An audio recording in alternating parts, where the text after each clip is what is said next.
Azerbaijan और Armenia के दरमियान सरहद पर मंगल से शुरू हुई झड़पों में शिद्दत आ गई है और अब तक तकरीबन 100 अफराद के हलाक होने की खबर है। ये लड़ाई नगोर्नो काराबाख के उस सरहदी इलाके के आसपास हुई है जो आज़रबाईजान के अंदर का एक इलाका है। मंगल की सुबह एक प्रेस ब्रीफिंग में आर्मीनियाई दिफाई तर्जुमान इरम तोरोसियान ने कहा था कि लड़ाई जारी रहने की वजह से सूरत हाल इंतहाई कशीदा है। बाद में आर्मीनिया के वज़ीर आज़म निकोल पेशिनियान ने पार्लियामेंट को बताया था कि इस वक्त तक हमारे 49 फौजी हलाक हो चुके हैं और बदकिस्मती से ये तादाद कोई फाइनल नंबर्स नहीं है। दूसरी जानिब आज़रबाईजान के सदर इल्हाम अलीयेव के दफ्तर ने कहा था कि सरहद पर आर्मीनियाई अफवाज की तरफ से की जाने वाली इश्तियाल अंगेज़ी को रोक दिया गया है और तमाम ज़रूरी मकासद भी पूरे कर लिए गए हैं।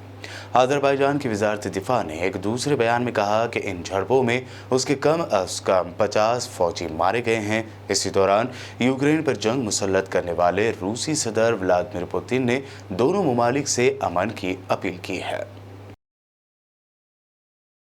रूस और यूक्रेन के दरमियान जारी जंग में दिन ब दिन शिद्दत आती जा रही है। रूस के बेतरबे हमलों के बाद अब यूक्रेन ने जवाबी हमला किया है। यह हमला रूस के सरहदी गांव पर यूक्रेनी फौजियों ने किया है, जिसमें एक शख्स हलाक हो गया।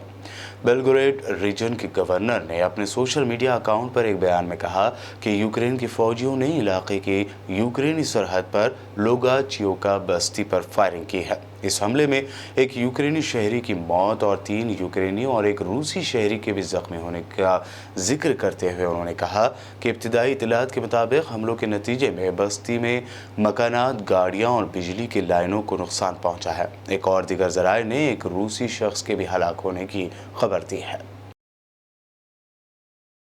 उधर कैथोलिक ईसाइयों के रूहानी पेशवा पोप फ्रांसिस एक बैनुल-अक़वामी मजहबी इज्तिमा में शिरकत के लिए कल मंगल के रोज़ कज़ाकिस्तान पहुंचे थे, जहां उन्होंने यूक्रेन रूस जंग को फौरी बंद करने की अपील की। इससे पहले कज़ाकिस्तान के सदर कासिम जोमारत तोक़ायफ़ ने पोप फ्रांसिस का खैर मक़दम करते हुए कहा कि पोप का इस्तक़बाल करना एक अजीम एज़ाज़ है।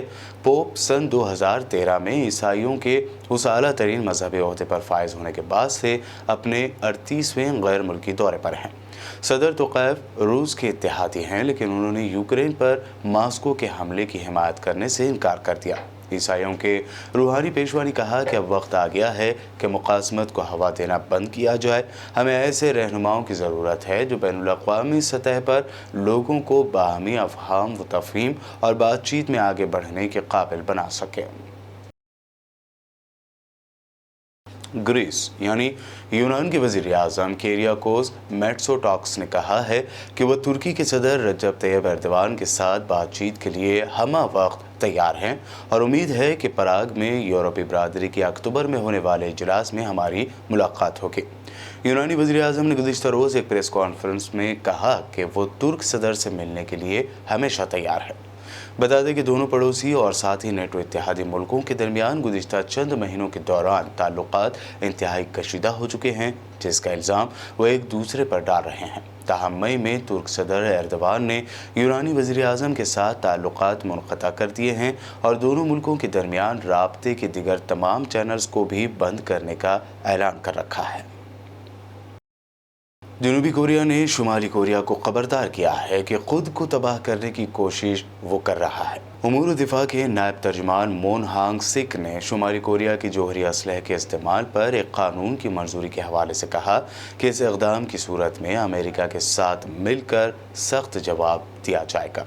नायब तर्जुमान ने शुमाली कोरिया को खबरदार किया कि वो इस इक़दाम से खुद को तबाह करने की दर पे है। मोन सिक ने कहा कि प्यांगयांग इंतज़ामिया का ये इक़दाम इसकी तन्हाई का मज़ीद सबब बन सकेगा। इस दरमियान वाइट हाउस के तर्जुमान का कहना है कि शुमाली कोरिया के ख़िलाफ़ अमेरिका का मौक़िफ़ दुश्मनाना नहीं है। हमारा मकसद इसे जोहरी असलहे से पाक करवाना है, लेकिन जनूबी कोरिया का दिफा भी यहाँ ज़रूरी है।